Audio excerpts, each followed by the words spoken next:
नमस्कार दोस्तों, टाइम नहीं गवाएंगे, शुरू करेंगे आज का वीडियो। देखो, आज की वीडियो में हम लोग बात करने वाले बैलेंसिंग का केमिकल इक्वेशन। तो यहाँ पर बच्चे लोग कंफ्यूज होते हैं, इसलिए अपन लोग आज के वीडियो में पूरा इसको अच्छे से कवर करेंगे। ठीक है, ऑलराइट। जैसा कि मैंने आप लोगों को बोला कि बच्चे लोग इसमें कंफ्यूज होते हैं, तो आपको लिखने पर ध्यान नहीं देना है। नोट्स आपको टेलीग्राम चैनल पर मिल जाएंगे, लिंक नीचे डिस्क्रिप्शन में दी हुई है। अगर लिंक काम ना करे तो शुरू अकेडमी ऑफिशियल सब कुछ कैपिटल में लिख कर आप सर्च कर लेना, मिल जाएगा। ऑलराइट, तो एक केमिकल इक्वेशन को बैलेंस करने की ज़रूरत पड़ी ही क्यों? ठीक है, देखो, पिछली बार अपन ने बात करी थी क्या, एम जी और ओ के रिएक्शन के बारे में, है ना। M G plus O two gives M G O, ये अपन ने पिछली बार पढ़ा था। अच्छा, चलो इसमें एक चीज़ बताओ, क्या पहले एम जी का एक एटम था, ठीक है, बाद में भी एम जी का एक ही एटम रहा, बिल्कुल सही है। ठीक है, ऑक्सीजन का देखो कि पहले दो एटम थे और बाद में एक एटम बन गया, ऐसा कैसे हो सकता है? कुछ कुछ गड़बड़ लग रही है ना। देखो, यहाँ पर आता है law of conservation of mass. Law of conservation of mass कहता है मास can neither be created and nor be destroyed. ठीक है, देखो, law of conservation of mass से अपन एक चीज़ कह सकते हैं क्या, देखो, मास तो बन नहीं सकता ना, अपने आप तो बन नहीं सकता, अपने आप तो डिस्ट्रॉय हो नहीं सकता। ठीक है, जब वहाँ पे अपन फिजिक्स पढ़ते हैं तो वहाँ पर आता है क्या, equal to M C square, जो कि अपने आइंस्टाइन बाबा ने दिया था, तो उसको इग्नोर करो, उसको नहीं लेना है। ठीक है, यहाँ पर अपन बात करेंगे क्या, मास जो है कहाँ गया, मास कहीं नहीं गया है, अपन ने इक्वेशन असल में बैलेंस नहीं करी है। ठीक है, देखो, तो इक्वेशन को बैलेंस कैसे करेंगे अपन? इक्वेशन को बैलेंस करने के कुछ रूल्स होते हैं, कुछ तरीके होते हैं। ठीक है, तो वो रूल्स मैं अब यहाँ पर आपको समझाऊंगा, तो आपको क्या करना है, सिर्फ और सिर्फ अभी समझने पर फोकस रखना है। ठीक है, पूरी चीज़ें आपको टेलीग्राम चैनल पे मिल जाएंगी। ठीक है, तो नोट्स आप वहाँ से ले लेना। देखो, किसी भी इक्वेशन को आगे बढ़ने से पहले ना दो क्वेश्चंस आते हैं, है ना, जो मन में आते हैं। इन दोनों के आंसर मैं अभी आपको ओरली बताऊंगा, एंड थ्योरी तो आपको चैनल पे मिल जाएगी ना। तो यहाँ पर अपन अभी इनके आंसर को समझेंगे। देखो, एक केमिकल इक्वेशन बैलेंस जो हुई है ना, बैलेंस्ड केमिकल इक्वेशन होती क्या है?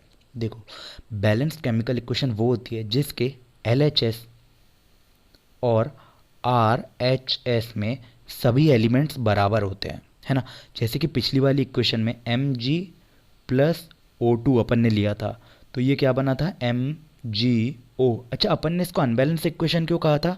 क्योंकि इसमें ऑक्सीजन के एटम बराबर नहीं थे, है ना, तो इसलिए ये अनबैलेंस्ड इक्वेशन थी, है ना। बैलेंस्ड इक्वेशन क्या होती कि मैं यहाँ पर ऑक्सीजन को बराबर करता। अब देखो, मेरी प्रैक्टिस है तो मैं यहाँ पर जल्दी से कर सकता हूँ कि अगर मुझे बैलेंस करना है तो मुझे दिख रहा है कि यहाँ पर अगर मैं 2 कर दूँ और यहाँ 2 कर दूँ तो ये इक्वेशन बैलेंस हो गई। ठीक है, देखो, दो मैग्नीशियम, यहाँ भी 2 मैग्नीशियम, ठीक है, 2 ऑक्सीजन, यहाँ भी 2 ऑक्सीजन, ये 2 है ना, होल में मल्टीप्लाई, सब पूरे में 2 मल्टीप्लाई है। तो मेरी यहाँ पर प्रैक्टिस है, इसलिए आपकी भी हो जाएगी, आप लोग भी समझ जाओगे। बट यहाँ पर जो मेरा बताने का तरीका है क्या, कि ये हुई बैलेंस इक्वेशन और पहले थी अनबैलेंस इक्वेशन, अगर मैं 2 हटा दूँ तो। ठीक है, तो इतना अपन को समझ आया कि बैलेंस इक्वेशन होती क्या है। ठीक है, why should chemical equation be balanced. ठीक है, इसकी अपन ने बात करी क्या, law of conservation of mass. ठीक है, says that atom can neither be created nor be destroyed in a chemical reaction.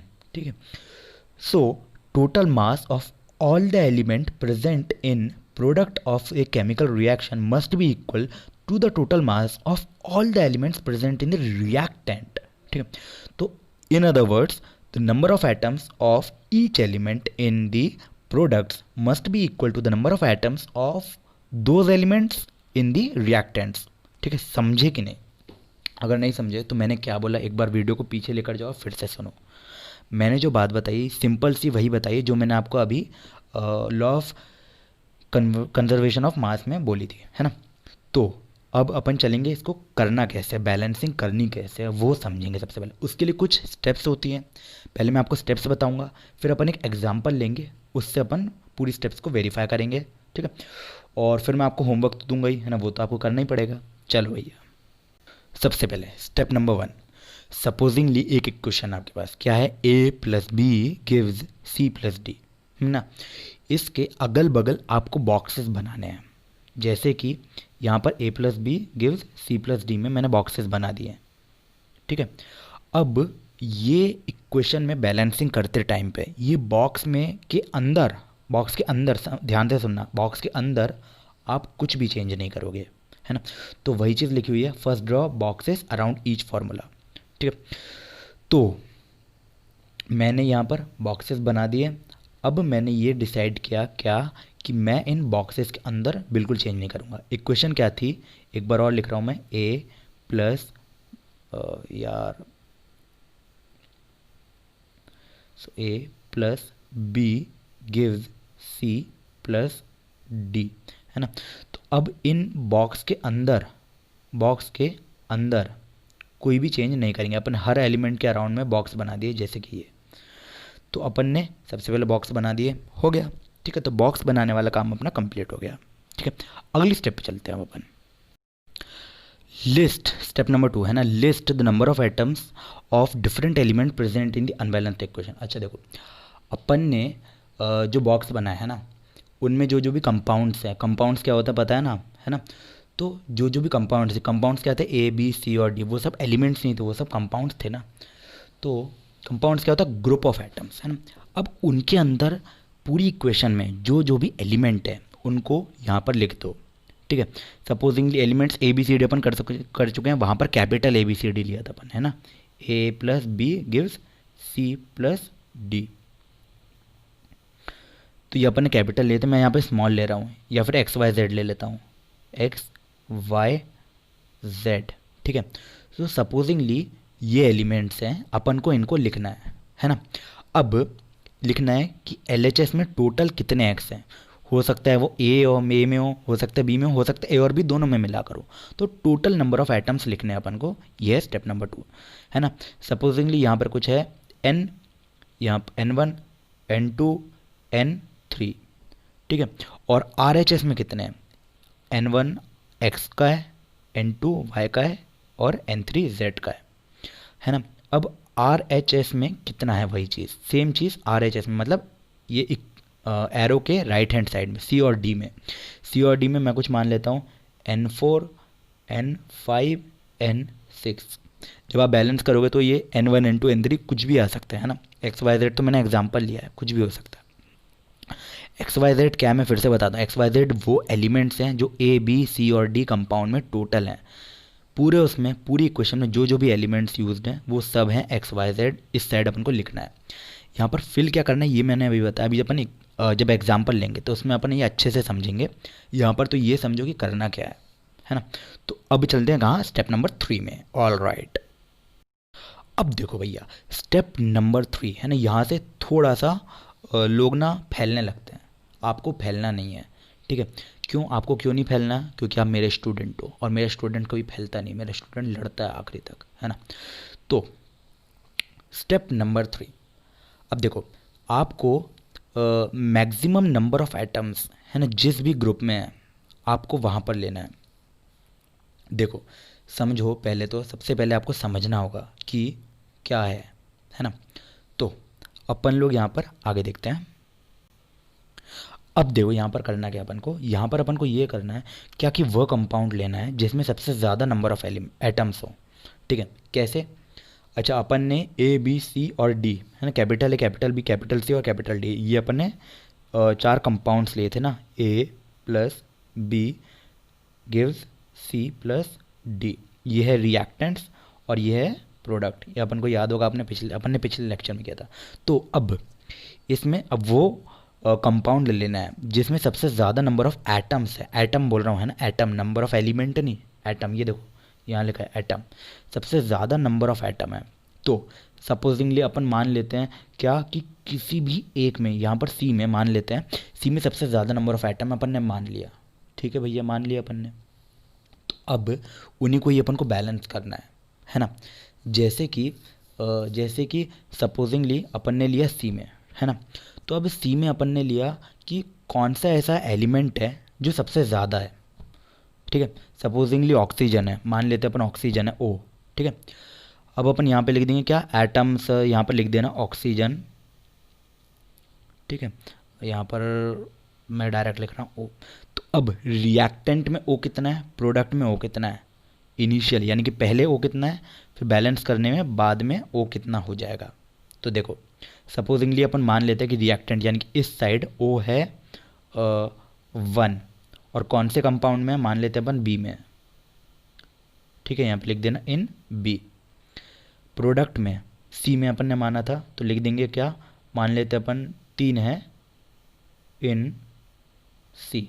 अब बैलेंस करने के लिए क्या करना पड़ेगा अपन को, बैलेंस करने के लिए अपन लिख देंगे क्या, इंटू 3 कर देंगे ना। 3 है यहाँ पर प्रोडक्ट में, तो अपन को यहाँ पर भी 3 चाहिए ना रिएक्टेंट में, यानी कि यहाँ पर भी 3 चाहिए। देखो समझो, अपन ने ये माना कि सी में 3 है ऑक्सीजन के एटम्स हैं, ठीक है, तो अपन को रिएक्टेंट में भी यानी कि बी में ऑक्सीजन है, अपन ये मान रहे हैं, तो बी में भी 3 चाहिए, है ना। तो अब क्या करेंगे अपन, यहाँ पर भी लिख देंगे क्या, इंटू 3, तो 1 इंटू 3, ये हो गया बैलेंस, ठीक है। यहाँ पर 3 ऑलरेडी है, तो इस तरीके से ये अपना एक ऑक्सीजन जो है वो बैलेंस हो गया। अपन को अब यही प्रोसीजर बार बार करते रहना है जब तक इक्वेशन बैलेंस नहीं हो जाती है। देखो मैं समझ रहा हूँ थोड़ा सा कन्फ्यूज़न होता है यहाँ पर, है ना, बट परेशान नहीं होना है, थोड़ी सी प्रैक्टिस लगती है इसमें। अपन अभी एग्जांपल्स लेंगे तो आपको अच्छे से ये समझ में आ जाएगा, क्लियर हो जाएगा, ठीक है। सो यहाँ तक आपको समझ में आ गया होगा होपफुली। अब अगली स्टेप ये है क्या, आपको बाकी जो एलिमेंट्स हैं उनको बैलेंस करना है, ठीक है। अपन ने एक ऑक्सीजन बैलेंस किया, ठीक है, तो ए प्लस बी। अभी देखो ये एग्जांपल है ना, इसमें आपको कुछ दिख नहीं रहा है, ठीक है, ये वाले एग्जांपल में आपको कुछ दिख नहीं रहा है तो थोड़ा कन्फ्यूजन हो रहा है। अभी अपन जब एग्जांपल लेंगे ना तो मैं आपको बार बार दिखाऊंगा तो आपको समझ में आ जाएगा। सी प्लस डी, तो टेंशन मत लो, अभी समझ में आ जाएगा सब कुछ।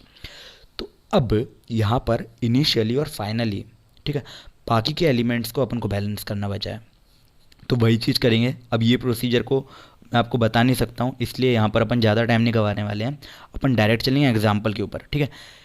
अपन को यहाँ पर ये देखना है कि यही प्रोसीजर को बार बार करना है जब तक पूरी इक्वेशंस जो है वो बैलेंस ना हो जाए, ठीक है। तो एक छोटा सा स्टेप और बचता है इसके बाद, वो क्या है, वो स्टेप ये है क्या कि जैसे ही पूरा इक्वेशन बैलेंस हो जाएगी ना, तो आपको उसके फिजिकली जो सिंबल होते हैं उनको लिख देना है। अब इस पर बाद में आऊँगा मैं अभी, है ना, आप लोग को कन्फ्यूज़न नहीं कर रहा हूँ, और थ्योरी वाला पार्ट तो मैं नीचे टेलीग्राम पे दे ही दूंगा, ठीक है। तो सबका एक ही में आपको मिल जाएगा टेलीग्राम के चैनल पे। तो अभी अपन चलते हैं क्या इक्वेशन बैलेंस करने, क्योंकि वहाँ पर आप कन्फ्यूज़ हो रहे हैं मुझे पता है। तो इस बार अपन क्या करेंगे, एग्जाम्पल लेंगे एक, ठीक है। तो एग्जाम्पल सपोजिंगली अपन लेते हैं, लिखता हूँ क्या, Fe plus H2O water gives Fe3O4 plus H2। यहाँ पर थोड़ा क्लैरिटी की प्रॉब्लम हो रही है, मैं समझ रहा हूँ, बट ठीक है, फर्स्ट स्टेप में ज़रूरत नहीं है वैसे भी। तो सबसे पहले पहली स्टेप में क्या करना है अपन को, अराउंड बॉक्सेस बनाने हैं, ठीक है। तो इसके अगल बगल बॉक्सेस बनाने हैं अपन को। सबसे पहले Fe, ठीक है, अगला क्या है H2O, फिर अगला है Fe3O4 और फिर है H2। सो ये था का पहली स्टेप है ना जिसमें अपन को बॉक्स बनाने थे, ठीक है। तो अब दूसरी स्टेप आएंगे। दूसरी स्टेप क्या थी, ये टेबल फिल करने की, ठीक है। तो इक्वेशन मुझे नहीं पता आपको दिख रही है कि नहीं, Fe plus H2O gives Fe3O4 Fe3O4 plus H2, ठीक है।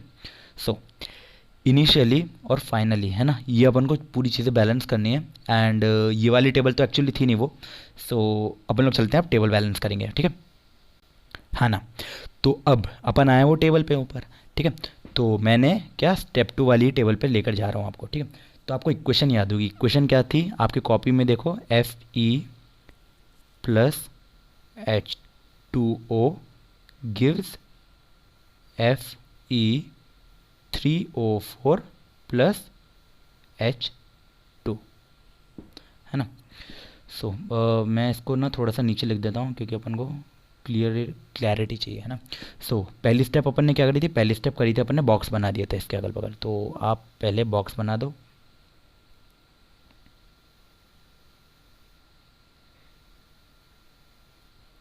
Fe3O4, फिर बचा क्या अपना H2। ठीक है, अब ठीक है, अपन को सबसे पहले एलिमेंट्स के नाम लिखने हैं जो जो इसमें है ना। तो अब एलिमेंट्स के नाम क्या क्या है, सबसे पहला है इसमें कौन सा, Fe आयरन, ठीक है, H, और क्या बचा ऑक्सीजन। अच्छा, अब देखो जो एलिमेंट रिएक्टेंट में होंगे वही एलिमेंट तो प्रोडक्ट में होंगे है ना। तो अपन को एक ही कोई साइड अपन कर लें तो काफ़ी है ना, उसमें टाइम ख़राब मत करना एग्ज़ाम में आप। ये एक्चुअली 1 या 2 नंबर का ही आता है, उससे ज़्यादा नंबर का आता नहीं है, बट आपके जो मिड टर्म होंगे उनमें आ सकता है ये। ठीक है, 3-4 तक का आएगा, उससे ज़्यादा नहीं आएगा, और अगर आएगा भी तो बिल्कुल आपको जल्दी जल्दी लिखना होगा है ना, तो उसमें परेशान होने वाली बात नहीं है। अब देखो नंबर ऑफ़ एटम्स लिखने हैं अब अपन को है ना। तो सबसे पहले Fe के कितने नंबर हैं रिएक्टेंट साइड के लिखने हैं सबसे पहले अपन को है ना। तो Fe के कितने एटम हैं, यहाँ पर 1 है और यहाँ पर है ही नहीं, तो यानी कि 1 है टोटल। अच्छा, प्रोडक्ट साइड कितने हैं, Fe के यहाँ पर है 3 और यहाँ पर है नहीं, यानी कि 3 है टोटल, तो 3 लिख दिया। हाइड्रोजन के कितने हैं, यहाँ पर कितने हैं 2 और यहाँ पर है ही नहीं, यानी कि टोटल हैं 2, तो ये अपन ने लिख दिया 2। यहाँ पर हाइड्रोजन के कितने हैं, 1 भी नहीं, और यहाँ पर हाइड्रोजन कितने 2, तो यानी कि प्रोडक्ट में भी हैं 2। ऑक्सीजन के देखते हैं अब अपन, ऑक्सीजन के यहाँ पर कितने हैं, 1 भी नहीं, यहाँ पर है 1, ठीक है, तो यानी कि रिएक्टेंट में है 1। अच्छा, यहाँ पर ऑक्सीजन कितने हैं 4 और यहाँ पर है 1 भी नहीं, यानी कि यहाँ पर ऑक्सीजन कितने हैं 4। सो या तो यहाँ पर अपन ने इतना स्टेप कर लिया कि अपन ने पहले दूसरी स्टेप भी कंप्लीट कर ली। पहली स्टेप अपन ने ब्लॉक्स बना ली थी, दूसरी स्टेप अपन ने नंबर ऑफ एटम्स को लिस्ट कर दिया है। ठीक है, अब आते हैं अपन आगे। ठीक है, अब अपन चलते हैं स्टेप नंबर 3 में। स्टेप नंबर 3 में क्या करना था, अपन को देखना था कि सबसे ज़्यादा आइटम्स किस में है, उसको फिर बैलेंस करने के लिए आगे बढ़ना था। ठीक है, तो अब अपन करेंगे वही चीज़। यहाँ पर थोड़ा सा कंफ्यूज होते हैं तो आप टेंशन मत लो, नहीं होगा। सो स्टेप नंबर 3 में अपन आते हैं एंड ठीक है। सो स्टेप नंबर 3 क्या थी, स्टेप नंबर 3 थी अपन को मैक्सिमम नंबर ऑफ एटम्स लेना है, ठीक है, रिएक्टेंट्स या प्रोडक्ट साइड में, और उस कंपाउंड में वो एलिमेंट को लेना है जिसमें मैक्सिमम नंबर ऑफ एटम हो। ठीक है, आपकी कॉपी में लिखा होगा, कॉपी में नहीं लिखा तो कोई बात नहीं, मैं अब इसको मिटा रहा हूँ एक्चुअली, एंड ताकि अपन यहाँ पर एक क्वेश्चन लिख के काम उस पर सही से कर पाएंगे। ठीक है, सो ये मैंने मिटाया एंड अपन यहाँ पर फिर से एक क्वेश्चन लिखेंगे, काम करते हैं। ठीक है, सबसे पहले क्या थी question, Fe plus H2O gives क्या, Fe3O4 प्लस H2। ठीक है,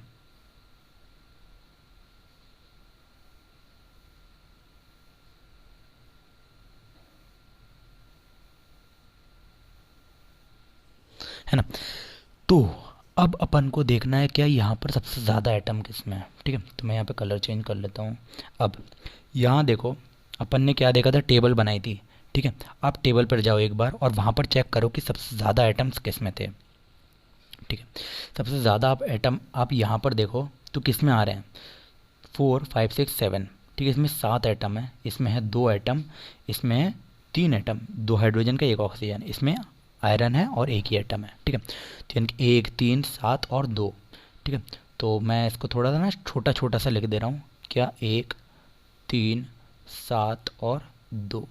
ठीक है, सबसे ज़्यादा आइटम किस में है, Fe3O4 में, यानी कि 7 है। ठीक है, तो सबसे पहले अपन स्टार्ट यहीं से करेंगे। ठीक है, अब देखो कि ये वाले कंपाउंड में सबसे ज़्यादा एटम कौन से एलिमेंट के हैं।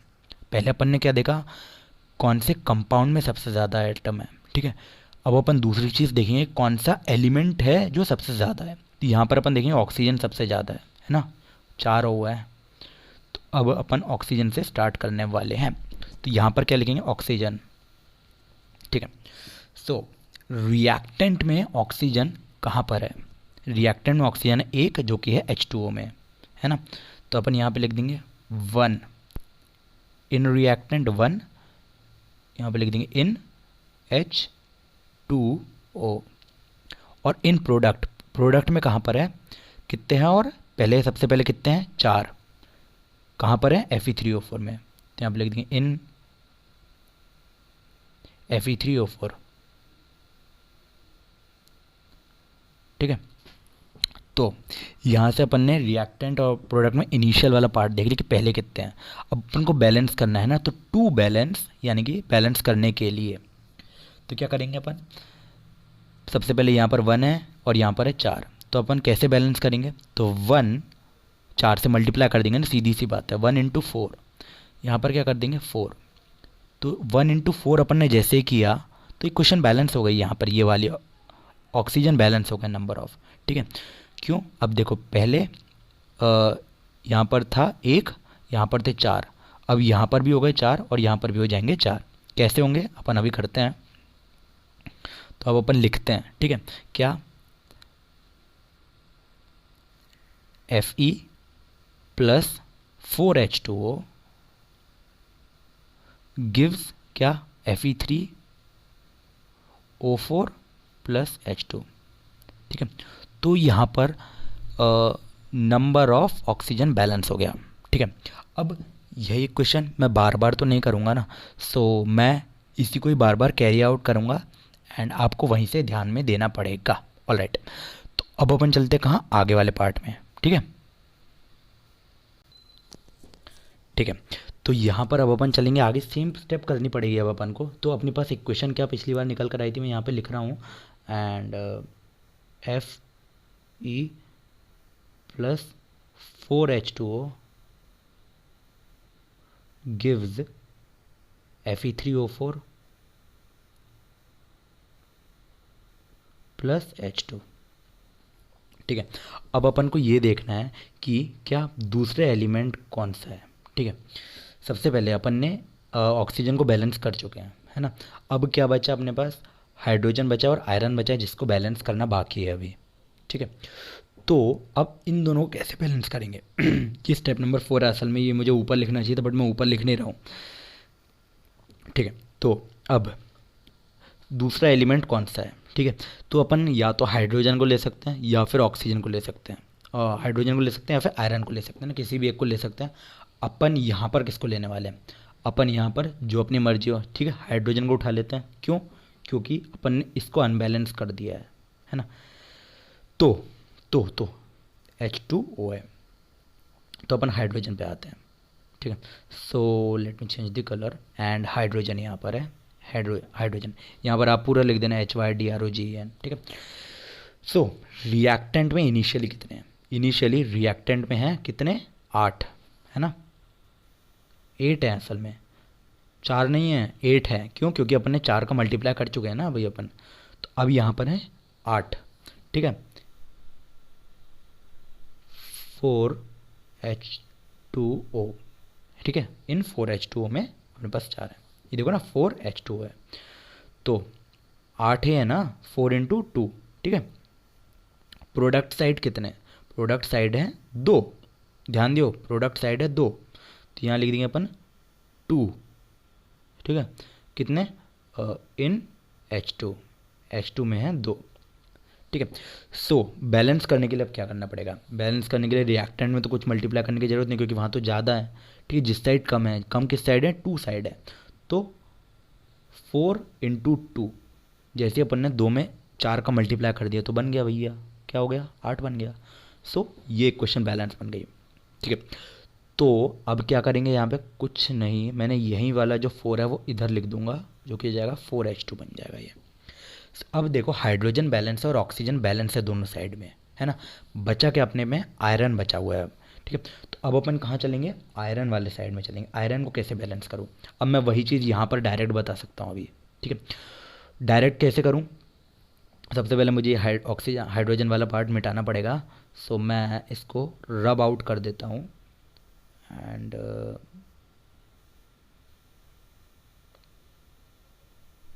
हाइड्रोजन वाला पार्ट अपन को रब करना पड़ेगा, एंड या सो तो भैया अपन कौन सा वाला पार्ट बचा है अपने पास, आयरन वाला, तो यहाँ पे लिखेंगे क्या, Fe, आयरन बचा हुआ है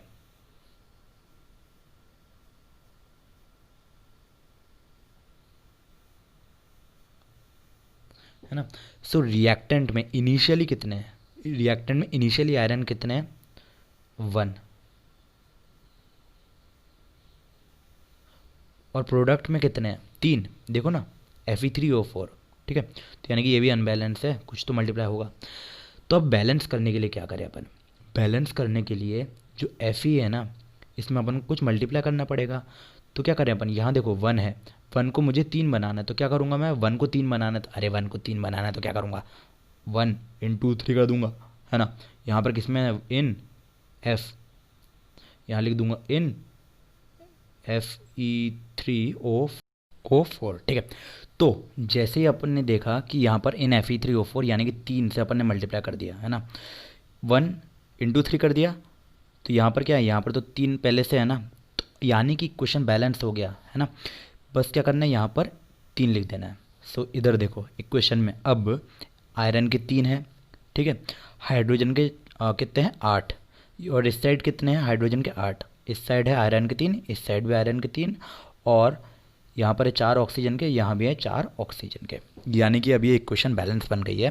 सो बैलेंस्ड इक्वेशन जो अपन लिखेंगे वो क्या बनी है अपनी, बैलेंस्ड इक्वेशन अपनी बन गई है, क्या है, 3Fe plus 4H2O gives Fe2O3 plus 4H2,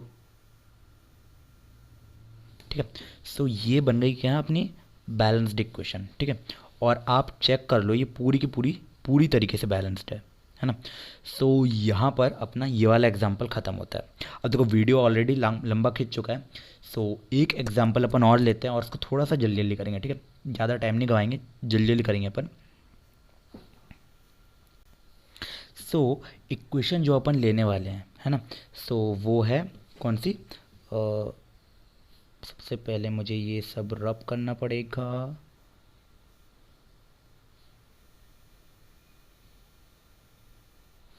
या एंड तो इक्वेशन है Zn प्लस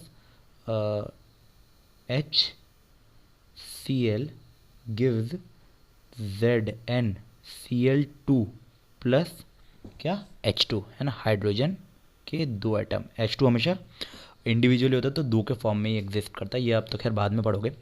तो ये अपन की इक्वेशन है ना। तो सबसे पहले अपन नंबर ऑफ एलिमेंट्स लिखते हैं। नंबर ऑफ एलिमेंट्स कौन से हैं, Zn, हाइड्रोजन और क्लोरीन, ये लिखो Zn हाइड्रोजन क्लोरीन, ठीक है।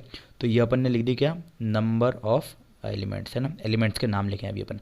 अब क्या अपन को करना है, number of atoms reactant side में, ठीक है। Zn के नंबर ऑफ एटम्स कितने रिएक्टेंट साइड में है, 1, प्रोडक्ट साइड कितना है, 1, ठीक है। क्लोरीन का रिएक्टेंट साइड में कितना है, क्लोरीन का रिएक्टेंट साइड में है 1, प्रोडक्ट साइड में है 2, ठीक है। हाइड्रोजन का रिएक्टेंट साइड में कितना है, 1, प्रोडक्ट साइड कितना है, 2, यानी कि यहाँ देखो ये दोनों अनबैलेंस्ड है ना। सो अपन ने इतना निकाल लिया, ठीक है। और अपन को कहाँ फोकस करना है, अपन ने ये भी ध्यान दे दिया। अब अपन को इसके आगे करना है, ठीक है, ये ही अपनी पहली स्टेप यहाँ पर कंप्लीट हो गई। अब अगली स्टेप करना है, ठीक है। नाउ अगली स्टेप में क्या करना है, अपन को इक्वेशंस को लिखना है, ठीक है। Zn प्लस क्या थी, HCl gives ZnCl2 plus H2, ठीक है। सबसे पहली स्टेप थी बॉक्स बनाने की, है ना, वो मैं अज्यूम करके चल रहा हूँ कि आप लोग कर ही लोगे, और ऑब्वियसली बॉक्स तो बना ही लोगे ना। तो बॉक्स के अंदर अपन को कुछ नहीं करना है ना, यानी कि ये कंपाउंड में है, इनको अपन को कुछ नहीं करना है, ठीक है। अब तो एक चीज़ आप यहाँ पर नोटिस करो, क्या कि सबसे ज़्यादा एटम किस में है, ठीक है, इसमें है, मैं यहाँ पे जल्दी जल्दी रफ में लिख देता हूँ, 1 एटम, इसमें क्या आता है H और Cl, है ना, यानी कि 2 एटम, इसमें Zn और Cl2 यानी कि 3 एटम, और इसमें है अगेन 2 एटम। सो इसमें है सबसे ज़्यादा नंबर ऑफ एटम है ना Zn Cl2 में, ठीक है। तो ZnCl2 में अब देखो सबसे ज़्यादा एलिमेंट कौन सा है, सबसे ज़्यादा एलिमेंट है Cl, है ना, जिसके हैं 2 एटम्स। तो Cl अपन को आपका सबसे पहले बैलेंस करना है, तो यहाँ पर लिखेंगे क्या, सबसे पहले Cl अपन लिखेंगे, ठीक है। इन रिएक्टेंट Cl कितना है 1 इन Cl, ठीक है। प्रोडक्ट साइड यानी प्रोडक्ट साइड है 2 इन ZnCl2, ठीक है। टू बैलेंस, दोनों को बैलेंस करने के लिए क्या करना पड़ेगा 1 इंटू 2, और यहाँ पर कितना है 2 तो ऑलरेडी है ही। तो ये हुआ क्या अपनी अगली स्टेप, है ना। अब उसके बाद अब अपन को क्या करना पड़ेगा, उसके बाद अपन आगे देखने वाले हैं। अब देखो मैं यहीं पर ही बार बार उसको करने वाला हूँ, यही स्टेप को बार बार अब करने वाला हूँ, सो आप लोग भी कर ही सकते हो, ठीक है। तो अब यहाँ पर क्या आगे आ चुका है 2 आ चुका है ना। तो अब ये बन गया है 2 Cl, ठीक है। Cl अपन ने किया था बैलेंस इन, यह था HCl में, है ना। तो यहाँ पर ये लिखना ज़रूरी है, एंड 2 से अपन ने मल्टीप्लाई कर दिया, इंटू 2 इधर कर दिया है। तो यहाँ पर आप ये बोलोगे कि हाँ हाइड्रोजन भी अनबैलेंस हो गए, सही बात है, उस पर वही चीज़ इससे पूरी क्लियर हो जाती है ये वाली मेथड से, है ना। सबसे पहले मुझे रब आउट करना पड़ेगा क्लोरीन वाला पार्ट, और इसके बाद अपन आगे चलेंगे। देखो अपनी आप ये देखोगे ना इक्वेशन धीरे धीरे मॉडिफाई होती जाती है, जैसे जैसे ये मॉडिफाई होती जाती है अपन लोग अपनी जो बैलेंस्ड इक्वेशन है उसके करीब पहुंचते जाते हैं, है ना। सो अब देखो ये इक्वेशन बन गई है। अब देखो कि अगला एलिमेंट अपन को किसको करना है। देखो अपन बेस्ट है, अब Z को भी ले सकते हैं और H को भी ले सकते हैं, पर अपन ने ये वाली इक्वेशन में 2 मल्टीप्लाई करके H को अनबैलेंस कर दिया है, H का बैलेंसिंग अपन ने चेंज कर दिया है। तो अब अपन को इसी को ही बैलेंस करेंगे अब अपन, ठीक है। तो यहाँ पर देखो एटम्स कौन सा ले रहे हैं अब अपन, हाइड्रोजन H, ठीक है। तो इनिशियली कितना है यहाँ पर 2 है, अब 1 नहीं रहा, अब अपन ने यहाँ पे 2 से जैसे ही मल्टीप्लाई किया तो यहाँ पे 2 एटम बन चुके हैं। तो 2 है इन HCl, 2 है यहाँ पे, ठीक है। प्रोडक्ट साइड में कितने, प्रोडक्ट साइड में है 2 ऑलरेडी, प्रोडक्ट साइड में 2 है ना ऑलरेडी, इन H2, ठीक है कि नहीं, H2 में ऑलरेडी 2 हैं। सो यहाँ पर आप ये देखो क्या कुछ करने की ज़रूरत ही नहीं है, ठीक है, यहाँ भी कुछ करने की ज़रूरत ही नहीं है, यानी कि इक्वेशन बैलेंस हो चुका है भैया, है ना। तो जैसे ही आपका इक्वेशन एक बार बैलेंस हो जाए आप फिर से वही पूरी टेबल बनाकर वेरीफाई करके दिखा सकते हो टीचर को, ठीक है। अच्छा कैसे दिखाओगे ये मैं एक बार आपको दिखा देता हूँ कि आपको करके क्या दिखाना है। तो करना क्या है, सीधा सीधा ये टेबल है ना। तो टेबल में आपको इक्वेशन बनानी है, फिर से वही की वही सेम टू सेम इक्वेशन फिर से लिखनी है। एक्चुअली ये अभी आपको करने की ज़रूरत पड़ेगी, फिर उसके बाद आपको कभी कोई नहीं पूछने वाला है, ठीक है। इसके बाद एक्चुअली एक छोटा सा टॉपिक और बचा हुआ है, इसलिए मैं थोड़ा सा जल्दी कर रहा हूँ। ZnCl2 प्लस H2, है ना। तो एलिमेंट कौन से हैं, Zn, H और Cl, ठीक है। Zn इनिशियली कितना है यहाँ पर, रिएक्टेंट साइड कितना है 1 और प्रोडक्ट साइड है 1, H कितना है रिएक्टेंट साइड 2, प्रोडक्ट साइड है 2, Cl रिएक्टेंट साइड कितना है 2 और प्रोडक्ट साइड है 2। तो यहाँ पर अपन ने ये देखा कि पूरी जितनी इक्वेशन पहले है, जितने नंबर ऑफ एलिमेंट्स है उतने ही बाद में भी है, तो इक्वेशन बैलेंस हो चुकी है आपकी, आपका काम खत्म हो चुका है, ठीक है। सो बस इतना ही करना होता है। एंड अब मैं कुछ होमवर्क देने वाला हूँ आपको, वो आपको टेलीग्राम चैनल पे मिल जाएंगे, लिंक नीचे डिस्क्रिप्शन में डाल दूंगा होमवर्क की भी, और नहीं तो आप टेलीग्राम चैनल पे जब ज्वाइन करोगे तब डायरेक्ट ले सकते हो। शुरू अकेडमी ऑफिशियल का मैंने आपको बता ही दिया, ठीक है। तो अब अपन एक फाइनल चीज़ पर आते। अब देखो ये मैंने आपको पहले कहा था कि अपन बाद में इस पर वापस आएंगे, वहीं पर अपन वापस आ रहे हैं, सिंबल ऑफ फिजिकल स्टेट, ठीक है। तो अब ये होते क्या है असल में और क्यों ज़रूरी है। देखो आप देखो कि जो अपन ने इक्वेशन लिखी अभी, ठीक है, थोड़ी देर पहले जो लिखी थी Fe और H2O वाली, है ना। तो वो क्या थी, Fe plus H2O gives Fe2O3 plus H2, ठीक है। पर ये इक्वेशन अपन ने बैलेंस में तो कर ली, ठीक है, पर ये इसके कोई फिजिकल स्टेट के बारे में कुछ भी नहीं दिखाती है ना। तो यही चीज़ है कि इसके फिजिकल स्टेट के बारे में कुछ पता ही नहीं चलता है, और फिजिकल स्टेट के बारे में जानना अगर इक्वेशन वो भी बताए तो और इफ़ेक्टिव बन जाती है ना, और यूज़फुल बन जाती है। कि इक्वेशन आप देख रहे हो और आप पहले ही बता सकते हो कि ये हमने सॉलिड फॉर्म में लिया, ये गैशियस फॉर्म में लिया, ये भी सॉलिड में लिया, लिक्विड में लिया, एक्वस फॉर्म में, एक्वस यानी कि डाइल्यूटेड। तो ये सारी चीज़ें आपको पता चलती है ना।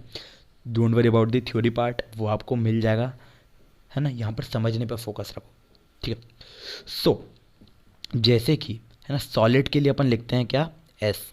यहाँ पे मैं लिख देता हूँ, सॉलिड के लिए एस लिखा जाता है। एस कैसे लिखते हैं पता है, जैसे कि एफ ई है, मैं ये तो अभी करके बता दूंगा, एफ ही ई है, सो ब्रैकेट में लिख देते हैं एस, छोटा सा सॉलिड, स्मॉल में लिखते हैं अपन, ठीक है। सो ये तो अपन देख लेंगे, यहाँ पर सॉलिड का अपन ने देखा, है ना। तो उसी तरीके से अपन को आगे भी देखना है, ठीक है। गैशियस का कैसे लिखेंगे अपन, गैशियस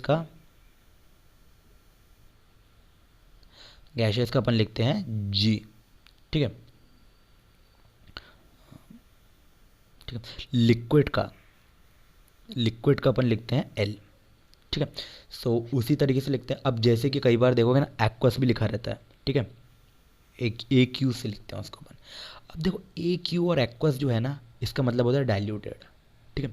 और भी बहुत सारी चीज़ें होती हैं, है ना। एक्वस को आप सॉल्यूशन के फॉर्म में भी लिख सकते हो, कि जैसे कि कोई सॉल्यूशन होता है, ठीक है, तो उसको अपन सॉल्यूशन में मिलाकर ले रहे हैं, तो एक्वस ए क्यू लिख देते हैं।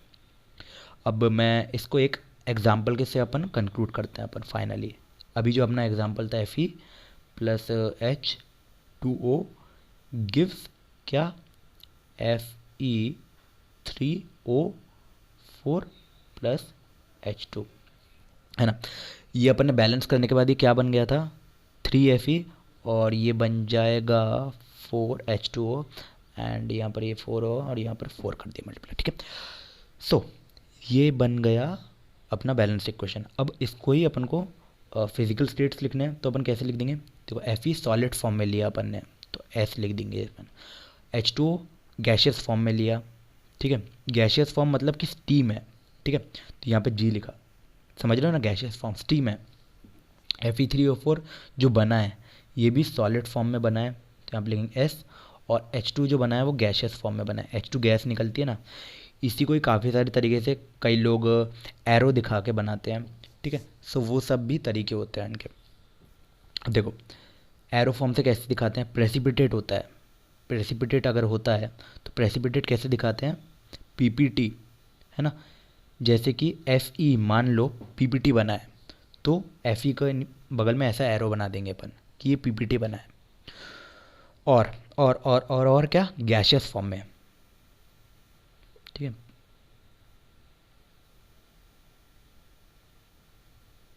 गैशियस फॉर्म में जैसे कि हाइड्रोजन गैस बन रही थी ना अभी, तो ये ऊपर की तरफ एरो दिखा देता है, गैस यानी कि ऊपर निकल गया, यहाँ पे नीचे बन गया, और बीच में कुछ नहीं होता है, ठीक है। तो अपन ने यहाँ पे फिजिकल स्टेट्स के बारे में कर लिया। ये जो भी मैंने आपको बताया पूरी चीज़ें सब थ्योरी में हमारे पास स्लाइड्स तैयार है, वो हम आपको टेलीग्राम चैनल पर डाल देंगे, डोंट वरी अबाउट इट। यहाँ पर आप समझ गए हो कि नहीं, बस इतने पर ध्यान दो, ठीक है। समझने पर मेन फोकस रखना था। पीपीटी अपन ने कैसे बनाया, नीचे की तरफ एरो, सॉलिड भी लिख सकते हो आप, नीचे की तरफ एरो भी बना सकते हो, दोनों एक ही होती है, ठीक है। और भी काफ़ी सारी चीज़ें होती हैं, जैसे कि अब फिज़िकल स्टेट्स को ना जनरली इंक्लूड नहीं किया जाता है जब तक ज़रूरी ना हो, ठीक है। जैसे कि अपन को इक्वेशन को बहुत ज़्यादा इफेक्टिव बनाना ज़रूरी है, तो भैया अपन बना देते हैं, है ना। और जनरली इक्वेशन जब अपन लिखते हैं, है ना, जैसे कि कोई भी इक्वेशन होती है, CO plus H2 gives CH2OH, ठीक है, डोंट वरी अबाउट इट, गलत लिखा भी आ रहा है तो यहाँ पर है लिक्विड, मैं थोड़ा जल्दी लिख रहा हूँ इसलिए, यहाँ पर है गैशियस, और CO भी गैशियस में बना है, ठीक है। तो अब जैसे कि अपन ने लिख दिया है ना, अपन ने स्टेट्स भी बता दिए, अब पर जो प्रेशर होता है और टेम्परेचर होता है, जैसे कि अपन कुछ स्पेसिफिक टेम्परेचर पर रिएक्शन हो रही है, तो उसको अपन को यहाँ पर लिख देते हैं अपन एरो के ऊपर, ठीक है। तो एरो के अपन यहाँ पर लिख देंगे या फिर नीचे इधर पर लिख देंगे। तो जैसे कि कुछ प्रेशर है ना, जैसे कि 340 ATM, है ना, इसका टेम्परेचर कुछ है मान लो 24 डिग्री सेल्सियस, तो अपन ने ऐसा लिख दिया। तो इस तरीके से रिप्रेजेंट किया जाता है ना। सो और कुछ नहीं, रिप्रेजेंटेशन का ये सारी चीज़ें टेलीग्राम पे आपको मिल जाएंगी थ्योरी के फॉर्म में। यहाँ पर समझने का काम था, आपने होपफुली समझ लिया पूरा। ऑलराइट दोस्तों, आज की वीडियो में इतना ही। लाइक कमेंट शेयर सब्सक्राइब कर देना, दोस्तों को बता देना, वीडियो शेयर कर देना। एंड अभी तक आपने लाइक नहीं किया तो प्लीज़ लाइक कर दीजिए। कमेंट करके बताइए कैसा लगा, कोई भी डाउट आया हो, ठीक है, कहीं पर भी कोई इम्प्रूवमेंट चाहिए हो, नीचे कमेंट करके बताइए सर ये वाले पार्ट में डाउट है। तो आपका जो डाउट है उसमें हम स्पेशल डाउट क्लियरिंग लेक्चर बना देंगे अगर नीड हुई तो, ठीक है। अगर नहीं हुई तो हम वहीं पे क्लियर कर देंगे, बट क्लियर ज़रूर करेंगे आपके डाउट को। ऑल राइट एंड ऑलराइट दोस्तों, लाइक कमेंट शेयर सब्सक्राइब कर ही दिया होगा आपने अभी तक। चैनल पर नए हो तो सब्सक्राइब ज़रूर कर देना, बेल आइकन दबा देना। मैं हमेशा लास्ट में बोलता हूँ, है ना, लास्ट में वही सिंसियर स्टूडेंट रुकते हैं, इसलिए मैं हमेशा लास्ट में बोलता हूँ। तो लाइक कमेंट शेयर सब्सक्राइब कर देना एंड बेल आइकन दबा देना। Thanks for watching.